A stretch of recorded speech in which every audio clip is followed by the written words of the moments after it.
Bonsoir à tous.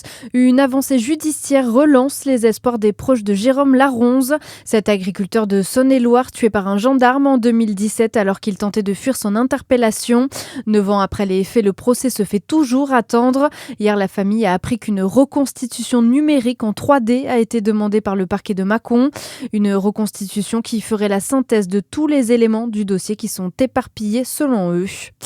L'auteur du compte Instagram identitaire Elix Dijon, condamné par le tribunal judiciaire de Paris. Il écope de 3 mois de prison avec sursis pour provocation à la discrimination en raison de l'origine, de l'ethnie et de la nationalité ou de la religion. C'est lui qui avait posté l'affiche d'une soirée nommée White Boy Summer, l'été des garçons blancs, avec l'illustration d'un surfeur blond et d'une planche avec écrit en allemand étranger dehors. Le compte avait été suspendu provisoirement pendant 6 mois.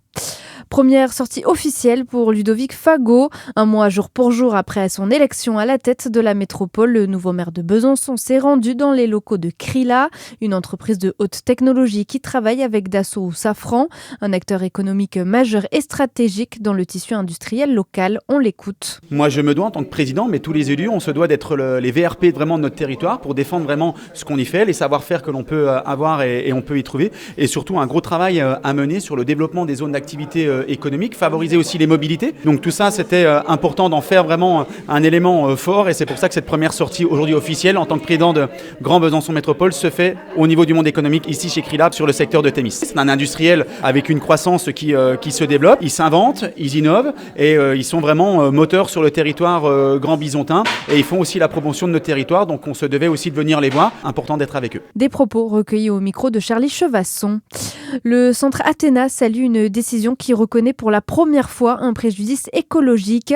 Hier, une habitante du Bas-Rhin a été condamnée à 3 mois de prison avec sursis pour avoir tué un jeune lynx réfugié dans son poulailler. L'association protectrice du lynx basée dans le Jura était partie civile. Il s'agit d'une jurisprudence dont nous nous satisfaisons, a déclaré l'association. Dans le reste de l'actualité, le marché pétrolier pourrait connaître une pénurie cet été, selon l'Agence internationale de l'énergie qui tire la sonnette d'alarme en l'absence d'issue durable face au conflit au Moyen-Orient.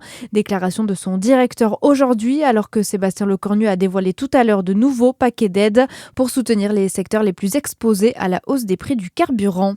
Et puis 30 000 personnes sont attendues. Les coupes moto légendes reviennent ce week-end, samedi et dimanche au circuit Dijon-Prenois, considéré comme le plus grand rassemblement européen de motos de collection. Cette 32e édition s'annonce spectaculaire avec près de 1000 motos de légende. Seront présents également 2 figures de la discipline, le pilote français Raymond Roche et l'italien Giacomo Agostini. Excellente soirée sur Fréquence Plus.